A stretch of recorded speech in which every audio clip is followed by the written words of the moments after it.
جیسے ہی پاکستان میں خبر آتی ہے کہ کرغزستان میں پاکستانی طلباء و طالبات کے ساتھ وہاں کے مقامی طلباء کی طرف سے بچے موجود تھے، وہاں پہ داخل ہو کے انہوں نے بھی تشدد کا نشانہ بنایا، اور پھر پاکستان میں دیکھیے کہ کس طرح سے سیاسی فائدہ اٹھانے کی کوشش کی جاتی ہے، اس پر بھی دو الفاظ بھیج دینی چاہیے۔ دوسری طرف جناب قاضی فیصل صاحب آذربائیجان پہنچ گئے ہیں، وہ آذروں کو پاکستان کے عدالتی انصاف کے بارے میں کیا بتائیں گے۔ وہاں پہ قاضی فیصل صاحب اس گرمی کے موسم میں سردی کو انجوائے کریں گے۔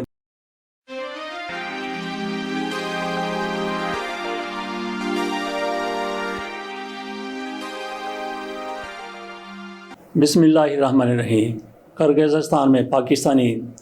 طلباء اور طالبات کے ساتھ جو کچھ ہوا نہایت افسوسناک ہے، لیکن یہاں پہ یہ بات بھی قابل توجہ ہے کہ والدین اپنے بچوں کے لیے زیرو ٹالرنس رکھتے ہیں، ہر حوالے سے ہر معاملے میں کسی قسم کی بچوں کے حوالے سے برداشت نہیں ہوتی۔ والدین کے ہاں بچوں کی طرف کوئی انگلی اٹھائے، بچوں کو کوئی تکلیف پہنچانے کی کوشش کرے تو والدین اس کو برداشت نہیں کرتے۔ تو کیا یہ والدین جن کے بچے کرغزستان میں تعلیم حاصل کر رہے تھے تو ان کے تحفظ کی گارنٹی لے لی گئی تھی، یا پھر ایسا ہی ہوا کہ پاکستان سے باہر یونان میں بچے جاتے ہیں، آدھے راستے میں مر جاتے ہیں، جو وہاں پہ پہنچتے ہیں وہ بھی شدید مشکلات کے بعد پہنچتے ہیں اور وہاں پہ جا کے گرفتار بھی ہو جاتے ہیں۔ والدین ان پر سرمایہ کاری کرتے ہیں لیکن تحفظ کی گارنٹی نہیں مانگتے ہوں گے، لیکن جس طرح سے دھوکہ دیا جاتا ہے، جس طرح سے آپ کو پھنسانے والے لوگ ہوتے ہیں، کروڑوں روپیہ تک بھی لے لیتے ہیں اور پھر زندگی کی کسی قسم کی گارنٹی اس وقت دے دیتے ہیں، لیکن بعد میں پتہ چلتا ہے کہ یہ سارا کچھ جھوٹ تھا، سارا کچھ فراڈ تھا۔ اس پر ہم جاتے ہیں کہ وہاں پر کتنے طلباء تھے کرغزستان میں، کتنے واپس آئے، کتنے وہاں پہ موجود ہیں۔ لیکن پہلے یہ بات کر لیں کہ کیا والدین کی طرف سے اپنے بچوں کی تعلیم کے لیے ان کو پاکستان سے باہر بھیجا گیا تو انہوں نے والدین نے گارنٹی لے لی تھی کہ ان کو تحفظ بھی ملے گا، یا پھر یہ لالچ تھا کہ وہاں پہ تعلیم سستی ہے، چلے جائیں گے بچے ڈگری لے کے، باہر کی ڈگری ہوگی، فارن ڈگری ہوگی تو پاکستان میں یا باہر ہی کوئی اچھی ملازم مل جائے گی۔ بچوں کے لیے اپنے والدین بہت کچھ کرتے ہیں، دھوکہ بھی دے دیتے ہیں، فراڈ بھی کر لیتے ہیں، بڑے بڑے فراڈی موجود ہیں، لیکن والدین جو بچوں کے حوالے سے کچھ فراڈ کرتے ہیں تو وہ ایسے بڑے بڑے فراڈ تو نہیں کرتے، کوئی نقل کروا دی، کوئی تھوڑے سے پیسے دے کے کوئی سفارش کروا لی، اس طرح کا تو کر لیتے ہیں۔ یہاں پہ میں ایک بار پھر سوال یہی رکھوں گا کہ کیا والدین نے تحفظ کی گارنٹی لے لی تھی؟ میرا نہیں خیال کہ والدین کی طرف سے تحفظ کی گارنٹی لی گئی تھی۔ نہ صرف یہ کہ کرغزستان میں بچے تعلیم کے لیے جاتے ہیں بلکہ وسط ایشیا کے دیگر ممالک میں بھی بچے تعلیم کے لیے جاتے ہیں، خصوصی طور پہ ڈاکٹری کے لیے بچے ان ممالک میں جاتے ہیں، ویسے تو چین میں بھی جاتے ہیں۔ بات پھر وہی ہے کہ کیا والدین کی طرف سے تحفظ کی گارنٹی لی جاتی ہے؟ جیسے ہی پاکستان میں خبر آتی ہے کہ کرغزستان میں پاکستانی طلباء و طالبات کے ساتھ وہاں کے مقامی طلباء کی طرف سے، نہ صرف یہ کہ مقامی طلباء کی طرف سے بلکہ ان طلباء کے جو ریلیٹیو ہیں، جو رشتہ دار ہیں، جو ان کے واقف کار ہیں، وہ بھی یونیورسٹی میں، کالج میں یا یہاں بھی یہ بچے موجود تھے، وہاں پہ داخل ہو کے انہوں نے بھی تشدد کا نشانہ بنایا،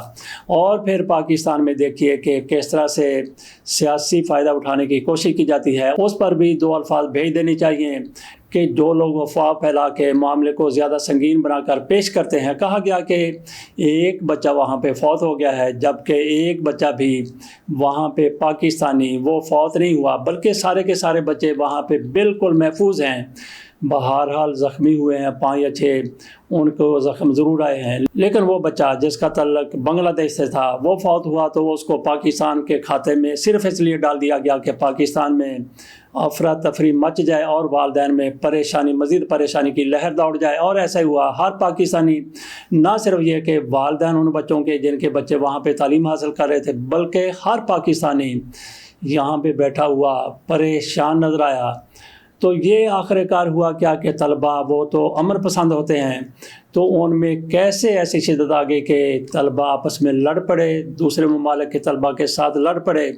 تو کیا ان کے اندر کوئی نفرت کا لاوا پہلے سے پک رہا تھا جو اس موقع پر پھٹ گیا اور وہاں پہ اس طرح کا سانحہ پیش آ گیا؟ اس کو یقینی طور پر سانحہ ہی کہا جائے گا کہ یہاں سے کئی ممالک سے بچے وہاں پہ تعلیم کے لیے گئے ہوئے ہیں، تو کیا وہ بچے لاوارث ہیں؟ ان حکومتوں کی طرف سے ان کا تحفظ یقینی کیوں نہیں بنایا جاتا؟ اور ادھر پھر ہمارے وزیر اعظم کی طرف سے وہی فیصلہ کیا گیا جو حوالے کانہ فیصلہ جناب یوسف رضا گیلانی صاحب کی طرف سے کیا گیا تھا جب پٹھان کوٹ حملہ ہوا، تو ان کی طرف سے فوری طور پر اعلان کیا گیا۔ یوسف رضا گیلانی نے کہا کہ ہمارے DGISI وہاں پہ جائیں گے، وہاں پہ تحقیقات میں شامل ہوں گے، دوسرے لفظوں میں وہاں پہ انکوائری میں شامل ہوں گے۔ بھارت کی طرف سے فوری طور پر پاکستان پر اس کا الزام لگا دیا گیا تھا، اور ہمارے خبرنک وزیر اعظم یوسف رضا گیلانی کی طرف سے اعلان کر دیا گیا کہ یہ ہمارا DGISI آپ کے پاس آ رہا ہے، اس سے آپ تفتیش کریں، تحقیق کریں، اس سے پوچھیں کہ یہ حملہ کیسے ہوا ہے۔ بہرحال پاک فوج کی طرف سے ریزسٹنس کی گئی تو DGISI بھارت نہیں گئے تھے۔ اسی طرح سے جناب وزیر اعظم شہباز شریف کی طرف سے آؤ دیکھا گیا نہ تاؤ دیکھا گیا، انہوں نے فوری طور پر اعلان کیا گیا کہ اٹھو، اسحاق ڈار اور امیر مقام وہاں پہ پہنچیں، وہاں پہ جا کے دیکھیں گے کیا ہوا ہے، کیا صورتحال ہے پاکستانی بچوں کے ساتھ، کیا بیت رہی ہے۔ تو یوں سمجھ لیں کہ ایک طرح سے وہاں پہ آگ لگی ہوئی ہے، فساد کی صورتحال ہے، اور اس میں آگ میں دھکیلنے کے لیے جناب وزیر اعظم شہباز شریف کی طرف سے اپنے 2 بڑے بڑے لوگوں کو، ایک ڈپٹی وزیر اعظم اور دوسرے وزیر، ان کو وہاں پہ بھیج دیا جاتا ہے۔ لیکن وہ بھی بڑے سیانے ہیں، ان کو پتہ تھا کہ وہاں پہ کیا ہو سکتا ہے۔ وزیر اعظم سے ملے، ان کی بات سنی، بریفنگ لی اور روانہ ہو گئے۔ کہاں کے لیے روانہ ہو گئے؟ اپنے گھروں کو روانہ ہو گئے، اور پھر ان کی طرف سے یہ ایک بہانہ تراش دیا گیا کہ جناب ہمیں تو کرغزستان کی حکومت کی طرف سے کہا گیا ہے کہ یہاں پہ اپوزیشن حکومت کے خلاف بہت کچھ کرتی ہے، بہت کچھ کہتی ہے، تو اس کو ایک موقع مل جائے گا کہ یہ دیکھیں کتنے زیادہ حالات خراب ہیں۔ دوسرے ملک کے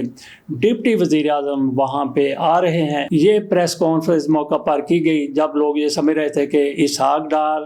اور امیر مقام یہ کرغزستان پہنچ گئے ہیں، اپنے بچوں کی حفاظت کے لیے وہ کوئی نہ کوئی انتظامات کر رہے ہیں، لیکن پتہ چلا کہ وہ تو لاہور میں بیٹھ کے پریس کانفرنس کر رہے ہیں، اور ان کے ساتھ اطاعت تارڑ صاحب بھی موجود ہیں۔ ان کے بارے میں یہ کہا جا رہا ہے کہ چند دن کی ان کی وزارت ہے، اس کے بعد پھر طلال چودھری آ جائیں گے،